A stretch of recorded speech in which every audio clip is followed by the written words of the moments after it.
Welcome everyone. We're just going to give a few more minutes for people to get on before we get rolling.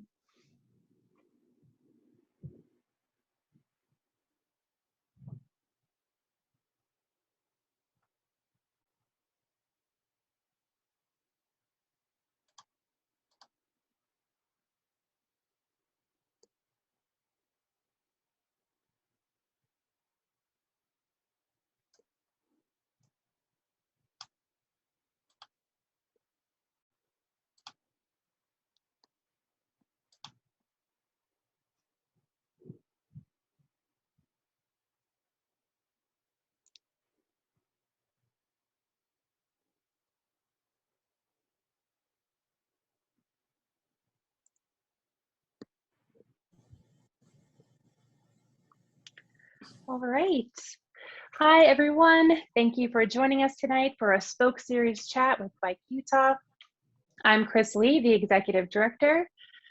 We know that the movement to make Utah a better place to ride is powered by people like you.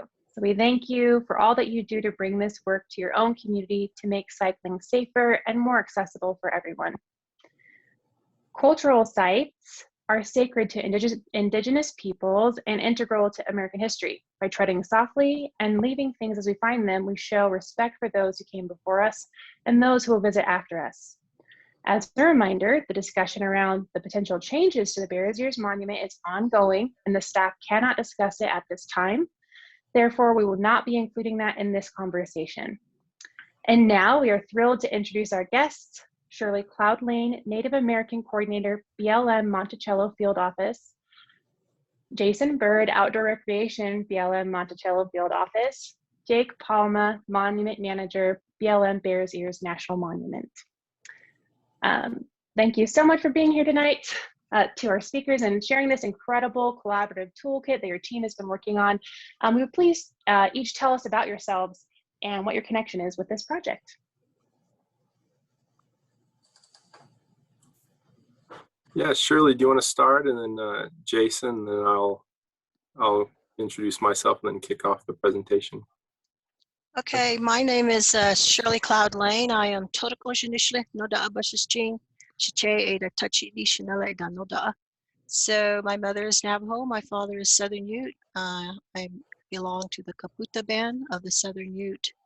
I work at the Monticello Field Office as the Native American Coordinator, which means that I do consultation and meetings with the 32 tribes, 32 nations that we work with in our office. Okay, my name is Jason Byrd. I'm an outdoor recreation planner here in the Monticello Field Office. I've been here for about 2.5 years, but I've been visiting the area for about 15 years to climb in various areas throughout the field office. I mostly work in the Indian Creek area, but as demands present themselves, we kind of spread out all over the place. So happy to be here. Yep, thanks Jason, thanks Shirley. And good evening everybody. Glad you could all join us this evening for an important conversation that we want to have about respectfully biking in the Bears Ears area. Grateful to Chris and to Kaylee for organizing this and for inviting us to have this conversation. But my name is Jake Palma. I am the Monument Manager for Bears Ears National Monument with BLM. And it's an honor and a privilege to be able to work in this landscape and to join hands with so many other organizations and tribal nations and many other people who have an interest and deep roots into this landscape, and to work together to find solutions to some of the challenges that we face in this landscape, and to find opportunities to address those opportunities and those challenges that are here. And so today I'm gonna share my screen really quick. Let's see if I can figure this out. Let's see. Hopefully this is the right one. Give me a thumbs up, Kaylee, if you're seeing the right screen here. But you know, we're seeing biking is one of the increasing uses in the Bears Ears landscape. And so when Chris reached out to me and asked if we could give some sort of a presentation like this to the biking community, we jumped on it. We feel like this is an opportunity to reach a community of folks who are passionate about a certain recreation type, and to reach them about the Bears Ears landscape and what it means to respectfully visit this area. And so today, it's a privilege to be able to have this conversation with you. And it's really about a unique landscape that is sacred to so many people. And we'll have a deeper conversation about what that means for what is a sacred landscape, and why is Bears Ears so important. And so I think we want to have this conversation because with increased visitation, we're also seeing an increase in visitors who are well-intentioned visitors, but also have less experience and understanding of the expectations and the responsibilities that really fall on their shoulders and all of our shoulders to visit this landscape respectfully. And so today we just want to give a brief background for those who may not understand fully what the Bureau of Land Management is in general, to give a little history of who we are and what our mission is. And then we're going to jump into a conversation of biking in this landscape. Where is it appropriate? What are the opportunities that are here? And then have a conversation about why this landscape is sacred, and give you all some tips on how we can respectfully visit this landscape and take care of it like I'm sure we all want to. So we're going to jump in here, and I'll just give a brief history of the BLM for those of you who aren't familiar. The BLM is an organization that we go back a long ways. The BLM itself is maybe a newer organization. We were established in I think 1946 is when the BLM was established. But before that, there was the General Land Office that was established in the early 1800s. And it was an organization that was tasked with surveying our nation, selling public lands from the public domain, and dealing with things like the Homestead Act. It really was geared toward the settlement of the West, that organization. In the 1930s, there was an organization called the U.S. Grazing Service that was organized under the Taylor Grazing Act to manage leases on public lands for farmers and ranchers for grazing. And in 1946, those two organizations, the Grazing Service and the General Lands Office, were merged together to create the Bureau of Land Management. And it wasn't for 30 years that the BLM got its unique mission. And that was in 1976 with FLPMA, the Federal Land Policy and Management Act. And so I think that is really what drives a lot of the controversy that many of you may see in the media and stuff. It's multiple use is what FLPMA gave to us, the BLM, to manage public lands. And we, the BLM, we are the nation's largest landowner, 240 million acres or so of public lands, and 700 million or so subsurface estate that we manage for minerals and stuff. So it's a huge responsibility for an organization. And the mandate is, multiple use to provide for energy development, grazing, recreation is one of those uses, while also conserving the landscape.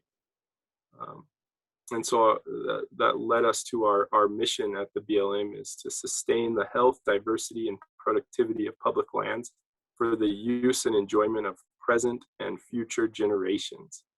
And so we really do have a unique mission, and a very challenging mission. And we are proud to be able to work with organizations that care for this landscape and to find ways to move forward. How can we have biking and OHV use and conservation and oil and gas development like the law mandates, and things like that. How do you manage for all of these things and come together with manageable solutions moving forward that allows for some of those uses in this landscape? Obviously, mineral development doesn't happen within Bears Ears National Monument. That was withdrawn from minerals. But you know, just to give you a sense of the challenges that do exist of kind of juggling the different uses that happen on public lands in our landscape. And so today we want to talk about biking. I just wanted to give a brief history into who we are as an agency and the challenges that we face.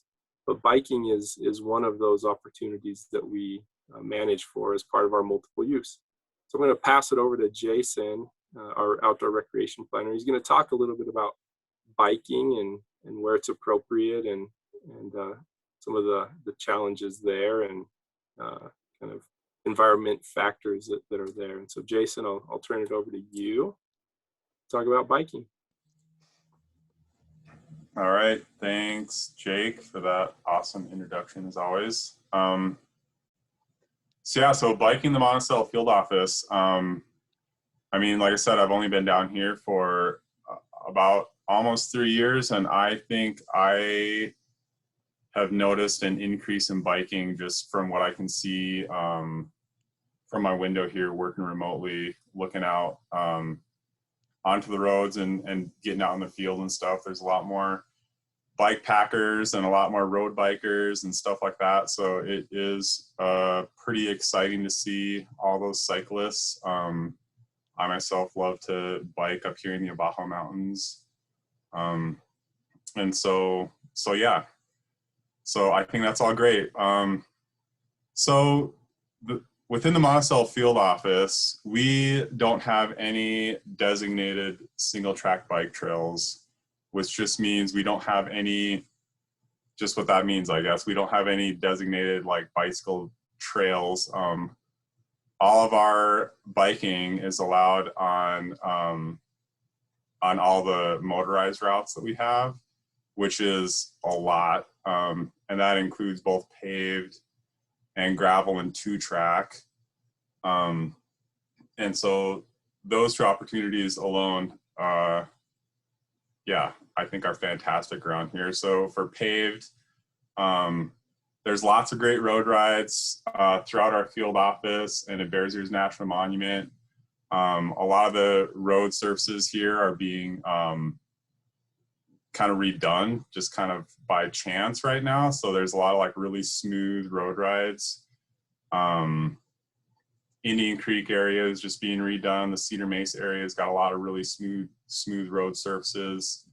And when they redo those roads down here, they're you know, painting new road lines on, and so they're trying to like include a shoulder, so it gives you a little bit of space. But I would say in a lot of areas, like on Cedar Mesa, depending on when you come down, it's the traffic is never that heavy, and so it's really nice for road riding. The Kokopelli ride just came through here last week, which my brother participated in, and I thought that was really awesome. They kind of snaked their way through our field office and then moved on across Colorado. And so yeah, so there's a lot of great opportunities in that. If anybody's thinking about doing any road rides, like you can always contact our field office and we can make recommendations, but like 261 and 95 and Cedar Mesa are like really great. And yeah, I mean, I would say the best thing to do is just contact the field office and ask questions if you have them, if you're trying to plan like road riding. But a lot of folks are coming down here just to do like day trip road rides and stuff like that. So that's pretty awesome. And then gravel roads and 2-track roads. Bike packing is also becoming like really popular. There's loads of gravel roads around here, like within our field office, and then up on the Forest Service too in the mountains. And those roads range, I mean, even the road rides range from, I mean, pretty flat to pretty rolly to some pretty steep hills. The gravel routes, some of those follow like OHV trails and stuff like that. And so those can get a little more technical, I guess you should say, but there's like a lot of just kind of mellow, like gravel roads that are like really, really great for bike packing and stuff. There's a Lockhart Basin Road that goes from Moab down to Indian Creek. There's a great one-day trip that goes around Brooderjack Mesa and Indian Creek, down kind of in the White Canyon SRMA, like kind of in the southwestern portion of our field office. There's a lot of OHV trails that are also, you know, provide great views of the landscape and are really great for bike packing too. And there's also like local guides and stuff that you can book trips through or ask questions to, and they have a lot of information. Or you can call the BLM field office here and ask us to, and we can provide information on that also. I will say, just like, I mean, I think most bikers that have been biking quite a bit know like conditions can change. Like I said, things out here get like, they're steep, hilly, they can be difficult, but then they can just be like long grinds, you know, just like long flat roads or like long just hills that just like grind up for, you know, like 4 miles or something.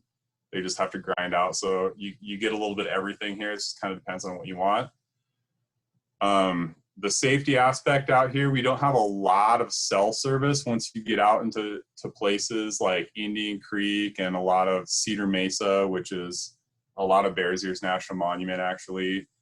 So regular cell service doesn't really work. Like, so it's nice to have, you know, like a navigation app on your phone, like a Benza or something, just kind of see where you're at, or have a, you know, maybe a spot device if you think something's going to happen, or just like, as all most experienced bikers do, like carry, you know, like your just kind of kit to keep you going, like with patch tools or spare tires and all that kind of stuff.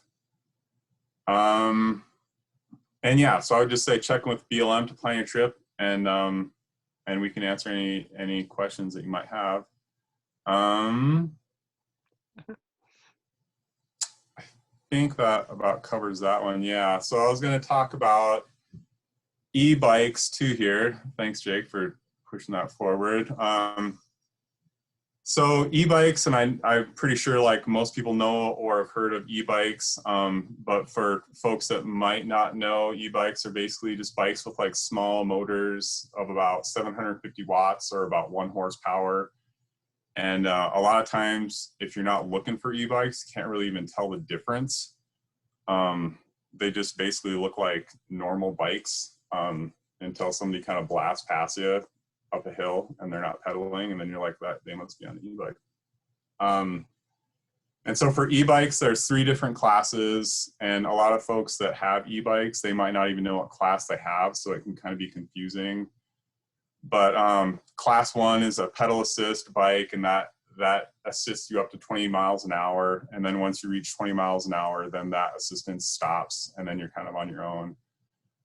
Class 2 is just a throttle, and so you don't have to pedal, and for that you can go up to 20 miles an hour, and then that's when that throttle will turn off on those. And for class 3, it's a pedal assist up to 28 miles per hour. So the pedal assist, you have to be pedaling for that assistance to kick in. So once you stop pedaling, then the e-bike motor will also shut off. So yeah, so the class 3 goes up to 28 miles an hour. BLM policy for e-bikes is basically, so we just made a change where the BLM allows e-bikes on trails. However, the authorized officer for each field office needs to make the decision whether to allow the use of e-bikes through land use planning or implementation level decisions on non-motorized roads and trails. And so for us in this field office, the use of e-bikes is pretty straightforward because biking is only allowed on motorized routes. And so anywhere biking is allowed in our field office, e-bikes are also allowed because it's like on a motorized route. So we don't really have to get into any of that. But basically, a BLM manager can exclude any class e-bike that they feel is not appropriate for a specific trail. So they have that ability to only allow like class 1 or class 2 and not allow class 3. So while the BLM has made, you know, a change in how they're managing e-bikes, it's not like a blanket change for all public or all BLM managed lands. Not, you know, e-bikes aren't allowed on every bike route or every bike trail there is. So yeah, hopefully that's not too confusing. And if you have questions, we can figure those out at the end here. Yeah, thanks, Jason. I think I'll just clarify one thing. We've talked a few slides here about the Monticello Field Office. And if anybody has questions, I think Bears Ears National Monument is part of the Monticello Field Office. And so when you're visiting Bears Ears National Monument, just know you're within the Monticello Field Office for the BLM. But thanks, Jason, for walking us through biking on public lands. And we'll turn it over to Shirley, who's going to talk to us about Native nations and descendant communities, their cultural connections to this Bears Ears landscape, and kind of transition into why is it important for us to visit this area respectfully if we do come out here. So Shirley, take it away. All righty. Thank you, Jake. And hello, everyone. I'm very happy to be here this evening and to share with you a little bit about why we feel as Native folks this is a sacred landscape. I'll let you figure it out by what I'm going to talk about here. I'm going to compare how Native people see this with the scientific community. I know there are a lot of visitors that come here for many reasons to come visit Bears Ears, but I'm going to compare how we talk about this area and how you would see things through a scientific lens. So I'm going to start with the geologic record.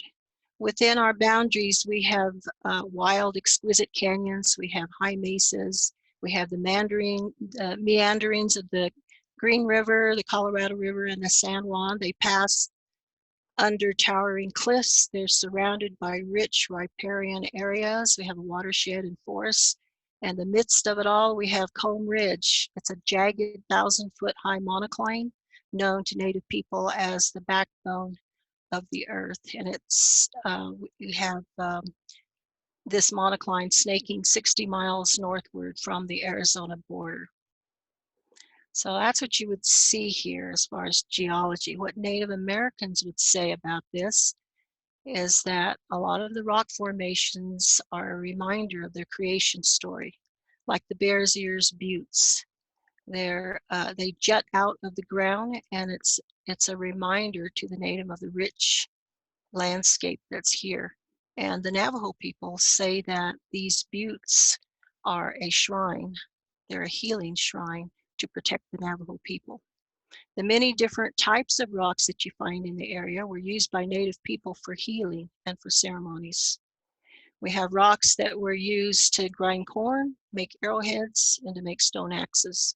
We have large, big areas of slick rock where the people, the ancestors, kept a record of their occupation in the area. So we have petroglyphs and pictographs there.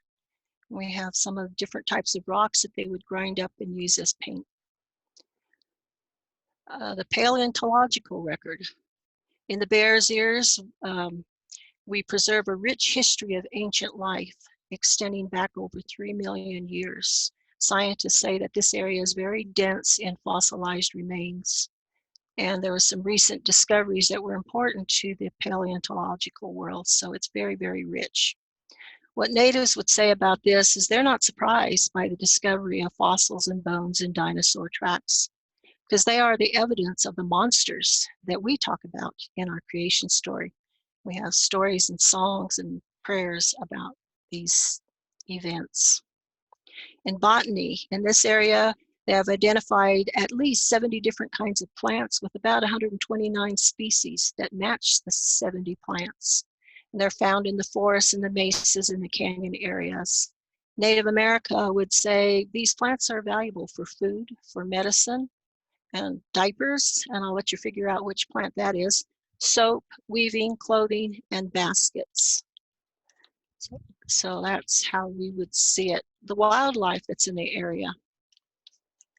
Bears Ears is renowned for the prize elk that are in the area, and also home to the deer and the bighorn sheep. The area's diversity of soils and rich microenvironments provide for a great diversity of vegetation and sustains dozens of species of birds, mammals, reptiles, and amphibians. What Native people would say is that we have many stories about animals that are important in our way of life. We have the bear, the rabbit, the coyote. We learned lessons by watching their behaviors, and we tell stories about them. Like, for instance, among the Navajo, the coyote, he's a trickster. When the coyote is around, things don't always go the way we want. Hunting was important to Native people. We obtained the deer and elk for food. We used animals for healing. Parts of these animals we used for ceremonies. If you think about the science of astronomy, Bears Ears is the first international dark sky park. The National Park Service night sky team rated the monument sky as a class 2 on the Bortle dark sky scale, which is a 9-level scale of brightness. Class 2 is about as dark as it can get unless one is in a deep inside of a cave. The sky is important to Native Americans. The heavens play an important part in our creation story. We watch the movements of the sun, the moon, and the stars. They were used for navigation. We marked them for solstices and equinoxes. We marked time with them. We had celebrations according to the way that the stars and the sun and the moon were positioned in the sky, and we held healing ceremonies. History, another way to look at the landscape. Many non-native people came into the area. First, we had the Spanish explorers, the Franciscan priests Dominguez and Escalante, who were looking to map the area. They were trying to find a route to California. We have John Wesley Powell, who braved the Colorado River. We have the pioneers that came to this area. We have U.S. Army expeditions that came through, and then of course we have the traders. For Native America, the history and these folks that came into the area after us, it changed and shaped our history. Trade.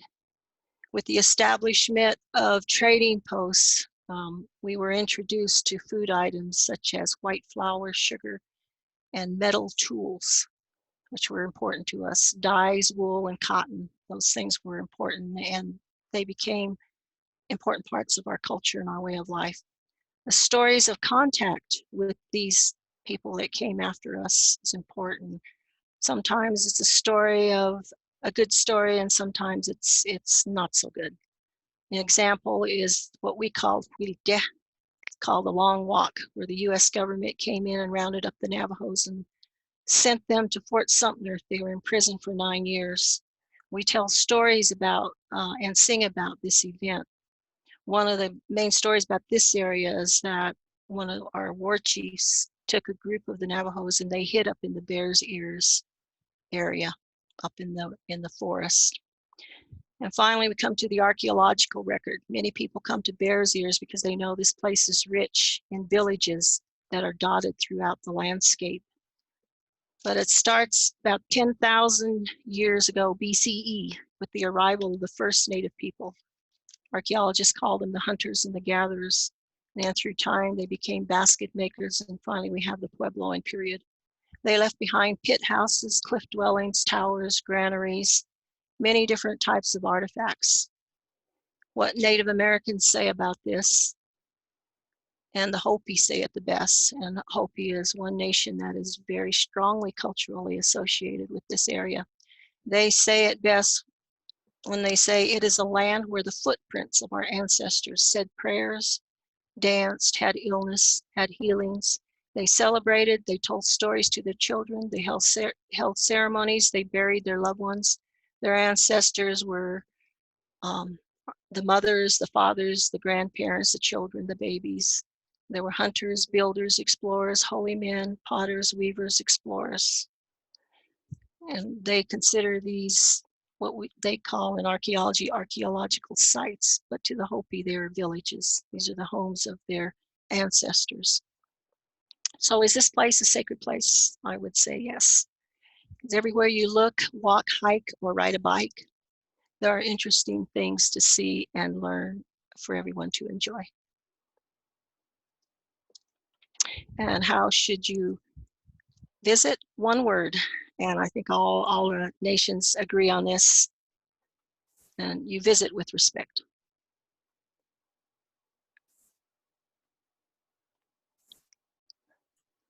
Great. Thank you, Shirley. Thanks for walking us through that. I think it really captures the essence of what Bears Ears is all about.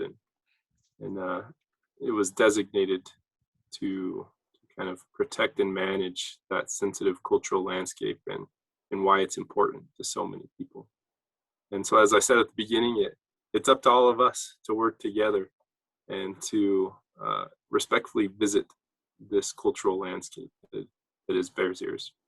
And so I just want to give you all a taste of what you may see as you're visiting this landscape. I have here a picture of 2 signs that you may find on the landscape, and it'll be a similar design as we update some of the signage across the Bears Ears landscape. You'll see similar signs to this.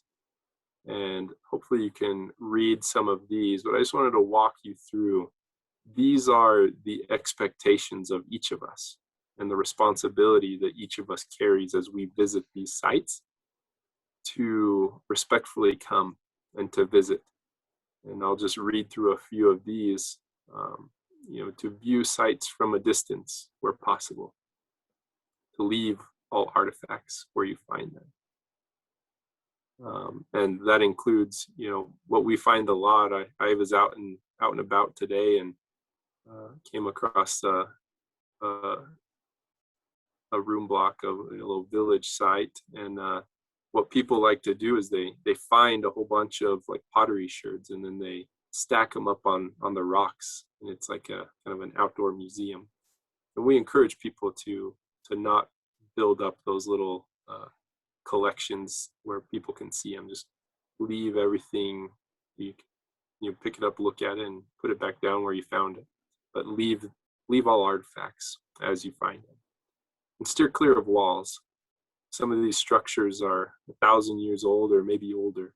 And many of those on the Bears Ears landscape, these are original structures that, after many generations of weather and wear and tear, they are not built for people to lean on those walls and to try to peek into the windows or sneak into the structures. And so we ask people to steer clear of walls so that those will remain intact throughout their life cycle. And don't touch rock art, and don't vandalize and make your own rock art. And along with that, one thing that we do see every once in a while is there's also historic inscriptions in some of these areas. Folks that came through in the late 1800s, and those are important historic inscriptions. And sometimes we'll see people that will see those inscriptions of folks writing their names in the late 1800s and then taking it upon themselves to try to erase those and scratch them out or try to rub them out. And those are important features of our history as well that need to be protected. And so if you see vandalism or what you think is vandalism, we have a very strong team of archaeologists and terrific partners who we work with in dealing with vandalism when that does happen. And so we ask that people don't take it upon themselves to deal with vandalism, but to report it to us, the BLM, so that we can appropriately take care of those, because sometimes they are important inscriptions that are historic, or you could be doing more damage to existing rock art panels by trying to remove them, any vandalism there. So then we also ask that people enjoy the archaeology without ropes. Some of these archaeological sites are in locations that to us it may boggle our minds, like how did people get into those into those structures. And it would seem that maybe a rope would be the easiest way to get in and look at some of those more closely. But we ask people to not do that, and to view sites from a distance where that is appropriate. And guide children through sites. You know, a lot of us have families and we take young kids on hikes, and it's fun to teach them these, you know, visit with respect principles at a young age, and how to respect the landscape around them. And so guide your children as you come through these sites, and make sure they're following all of these expectations as well. And not only children, our pets. We like to take pets on hikes, and just be respectful of, keep your pet on a leash where appropriate, and if they use if there's some, you know, who would have known that public land management, a huge portion of it is dealing with human waste, and there's pet waste as well. And so a lot of these tips that we have here is dealing with some of those, you know, human and pet waste issues. Is, you know, pack it out where possible, pack it out, or use some of the restroom facilities. Kind of plan your trip, and if you pass by some restrooms, use some restrooms that we've provided in some locations on the landscape. And avoid building cairns. Many of you have probably seen these stacks of rocks that mark the trails. And you know what some people don't realize, in an area like Bears Ears, where there's so much archaeological resources in this area, some people are using pieces of rock from a cultural site, not even knowing, and building cairns with those. And so, you know, we ask people to avoid building cairns, and then there's, you know, Shirley touched on this a little bit, sensitive biological crust that exists in the area. So be mindful of where you're walking, and, you know, or biking, and make sure you're staying on trails that have already been developed for your use. What other ones here? Grinding, and leave grinding in the past. You'll find a lot of stones out there where you'll see where folks have been grinding, you know, whether it was corn or whatever else they were using that for. But we ask that you leave grinding in the past. Let that stay as it is. And of course, staying on designated routes is a very important thing that all of us can do as we visit this landscape. And then camping and eating away from archaeological sites. So you'll see a lot of these types of logos and icons on our signs throughout the landscape, using fire pans, not disturbing fossils and bones if you find any, and then paying your fees. A lot of these areas, there is a fee associated with hiking into some of these canyons where there's archaeological sites. There's backcountry permits that are in place for some areas, like Grand Gulch on Cedar Mesa. Then there's many areas where there's a day use fee as well to visit some of these areas. And those fees really come back to support the monitoring and the enforcement, and some of the facilities in the area, like improving trailheads and education and interpretation, and things like toilets as well. So those fees go towards important resources to help better manage the landscape. But these are some tips that have been developed. You know, a partnership that we have here is with an organization called Friends of Cedar Mesa. So we work closely with them, and they've developed these wonderful icons and tips for visiting with respect in the Cedar Mesa Bears Ears area. So we're grateful for that partnership and the help in providing these educational tools for folks that are visiting. But I appreciate everybody, you know, listening into our presentation, you know, biking respectfully in Bears Ears. And so we want to open it up to any questions and answer any of your questions as best we can. But that is our tips for the night on, you know, biking in this area and why it's a sacred landscape, and what we all can do together, and also in our personal trips to take care of this landscape and make sure that we're protecting Bears Ears National Monument for what it was designated for. So thank you, Kaylee and Chris, for inviting us, and happy to answer any questions. Thank you so much for this awesome presentation. Everyone, feel free to drop your questions in the chat as they come up. Just remember, we won't be talking about the potential changes that Bears Ears may be facing, but you can ask any question about Bears Ears, visiting Bears Ears with respect, whether on your bike or hiking. I would like to know what would make what is the thing that would make your jobs easier if every cyclist who visits were to do it?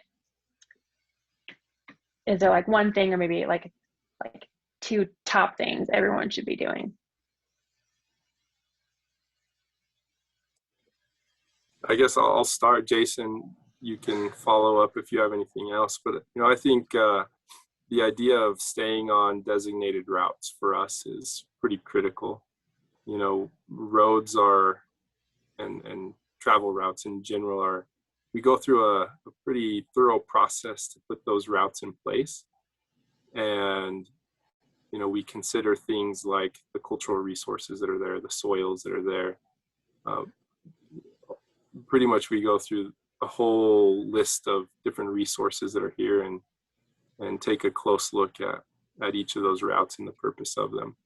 And so I think people staying on those routes that have gone through a process to be designated for use, and avoiding creating additional trails and routes in areas that may have some resource concerns, that you may be impacting things that you may not even know is out there, that you're going over the top of. Jason or Shirley, I'll turn it over to you if you have other answers. Yeah, I think staying on routes is like a great tip. I mean, it's nice just to keep use concentrated, and all those routes are kind of already put in place, and most of them are hardened, and yeah, so just staying on the routes is great. And I think part of that is just planning. It's kind of like one of the leave no trace things, just like gathering information and planning your trip, and whether that is calling the BLM office and talking to one of us, or a park ranger or a rec planner or somebody about conditions and what to expect and that kind of stuff, so you don't end up high and dry in some place that requires some kind of resources for rescue or for something, and causing resource damage or something. But just folks doing their research and planning their trip. Like, planning is really important, especially in these extreme conditions. I mean, I know we're all in a super heat wave right now. Like, Salt Lake was 107 yesterday, which is the hottest it's ever been. It's super hot down here too, and it's just like, yeah, you just can't bike in areas like this when it's like that hot. And yeah, so just planning ahead, I think, is like another really good thing that's good to see. I don't really have anything to add. I think you both touched on the two main ones. I do know that in this area we're starting to see a lot more vandalism with the petroglyphs and the pictographs. People like to, I think that's why the native people did that. They wanted everyone to know that they were there. Well, same thing today. Everybody wants to know that they were there, so they put their initials in the wall, but that's not something that we would want to have happen here. Leave those petroglyphs and pictographs alone, and don't put your initials, don't add it to the picture. Thank you so much for pointing out those recommendations, and just hearing about all the vandalism is really tragic. As an anthropology undergrad, that just like really breaks my heart. And so everyone here, spread the word, don't do that. There's really no need. We have a question from Mary Walter. Do y'all have any strategies for connecting youth with public lands preservation or like land significance? Yeah, I think that's a great question, and good timing. I was I was at a place called River House today. It's one of our most visited sites along the San Juan River. And in partnership with Friends of Cedar Mesa and Woods Canyon archaeological consultants, we actually have, for the last several weeks, we've had a crew of Native youth out of the Ancestral Lands Corps that have come to help work on some projects that we have in the River House kind of area along the San Juan River. They've helped on several projects there, and we look to continue that partnership and programs like that, as well as, you know, potentially hiring Native interns and helping us with, you know, cultural surveys or whatever needs are in the various programs. If it's recreation, maybe some recreation help from Native youth as well. And so that's a really important thing for us, and something I think we've committed ourselves to interacting with Native communities to bring their youth into more engagement on the landscape. And we're also, you know, we have what we call an assistance agreement. Essentially, it's kind of like a grant that we've given to the Ute Mountain Ute Tribe to provide field trip opportunities where their elders will bring out their youth and talk about their culture and stories and teach them about the landscape from their Native perspective, and that pass on that traditional knowledge to the next generation. And so we're proud to help sponsor things like that. And that's, you know, kind of just a small taste of some of the things that we're working on and hope to accomplish as an agency here managing Bears Ears National Monument.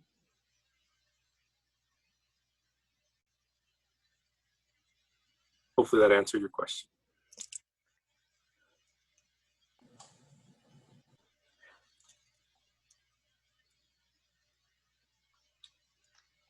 I have a question too, maybe to wrap up, unless anyone else wants to chime in. But what can cyclists in particular do to be a part of the solution for preserving this incredible place? You can give one or two like takeaways that we can go and tell every cyclist in the state.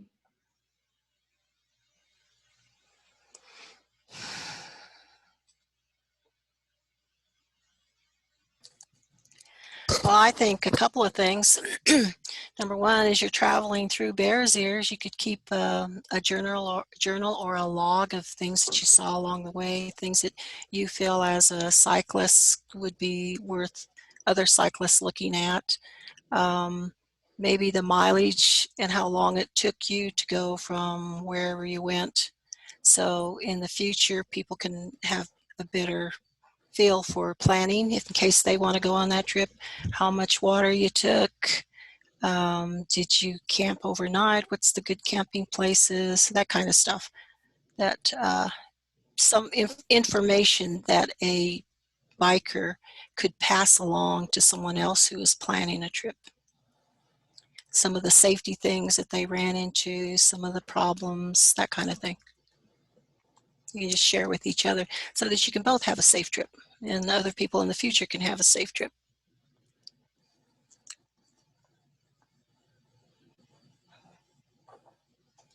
I would say I would love to get these visit with respect tips out to everybody, and you know, familiarize yourselves with those tips, because, you know, oftentimes you'll find yourself in a situation, you know, it's a very remote landscape and no cell coverage in a lot of these areas, so you can't just, you know, whip out your cell phone and look something up and it's like, what should I do in this situation? I think the more we familiarize ourselves with these expectations ahead of your trip, then I think the more you'll be prepared to understand what you're looking at, why it's important, and how to act and interact with this landscape. Yeah, and I guess I've already said planning. I think planning goes a long way to making a successful trip, and one that is respectful and well done. You know, I think generally speaking, like most of the cyclists that I've seen come through are like really, you know, like low impact users, and you know, they're stopping at places and getting information and gathering stuff, and all that stuff's great. One issue that's kind of potentially coming up with you know, like with the popularity of fat bikes and people just being able to ride kind of wherever they want. We've got a lot of open landscape out here. Like Jake said earlier, it's really important to just stay on designated routes, even though you've got a bike that's pretty well capable of traveling anywhere you want. There's things like that. Like the crypto bionic crust, you don't want to like smash that or be riding over vegetation, or just putting yourself into a situation where you're going to be stuck way out in the middle of nowhere with no cell service, and then, like I said, having to depend on resources for either a rescue and then, or you causing resource damage just to like survive or whatever, because it is still it's still a very remote landscape out here, and I think it does surprise folks that don't do their planning. So I would say like planning. So Thank you for those suggestions. I got one more final question for y'all, which actually may be best for Jason, but what camping resources are available to cyclists that are traveling through here? Like what rules and regulations are around that, given it's a little bit different than other BLM land, it sounds like. And then how many miles of trails? Well, so we don't have any designated bike trails. So all of our roads are available for biking, like I said. And so I should have probably pulled the numbers just so I could like thrown it out there and impress everybody. But I don't even know how many hundreds of miles of trails there is. But so it'd be all, like I said, all the paved roads and all the dirt roads and 2 tracks and all that stuff. Any of that stuff is available, and while they're not like single track, so we don't have like single track mountain biking. I mean, I have mountain bike through here, but it is really nice for like gravel grinding or fat bikes, or road biking is fantastic out here. And I would say is like, as far as like camping goes, it is, you know, it's just like, it's similar to any other BLM landscape where, you know, we have developed campgrounds that are available like throughout our field office, like depending on your route. And then dispersed camping, the dispersed camping rules are the same as for anywhere else. Like a good, you know, dispersed site is found, it's not made. So it's an already, you know, impacted site. You don't want to be causing any, you know, resource damage or vegetation damage. You know, you want to check fire restrictions. We have fire restriction orders going right now. So if you're looking to like start a fire at night, because the temperature swings in the desert are like really dramatic. So you can be boiling hot during the day and then freezing cold at night. So you want to look into that. But yeah, as far as camping goes, like it's pretty much the same as for any other BLM managed land. But if folks have questions, yeah, they can always like contact the field office and ask questions. But I think that's a good takeaway from all of this as well. As you know, Jason said it, planning, and part of that planning is, you know, we're here to help, and so reach out, and you know, I'm happy to talk to anybody if you have questions. And I think Jason also is happy to answer questions if you're planning a trip to this area. We can help you figure out what makes the best sense for what your goals are.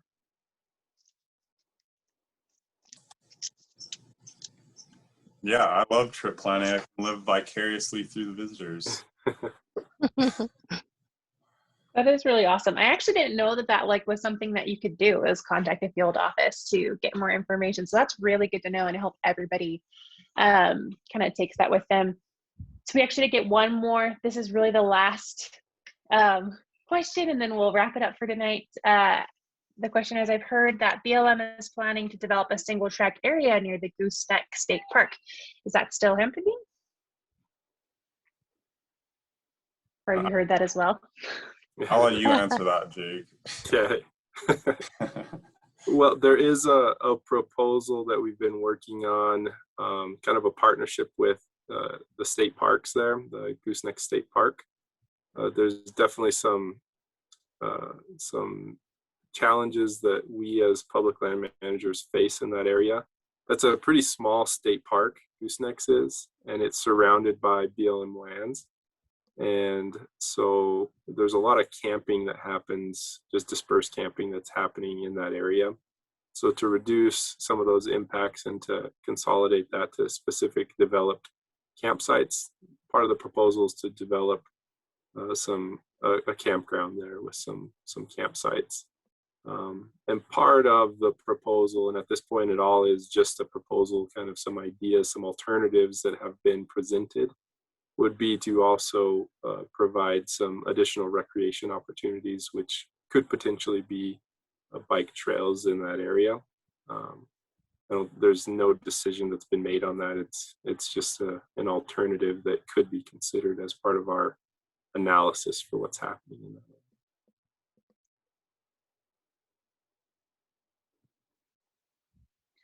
Thank you so much for answering that question and all of our questions tonight. We are so grateful for your time, and we did record this and we will be sharing the recording, so be sure to spread the word and let everyone know to come and watch and learn more about Bears Ears and how we can visit with respect. Thank you, everyone. Have a wonderful night. Thank Thanks, you. everyone. Thanks.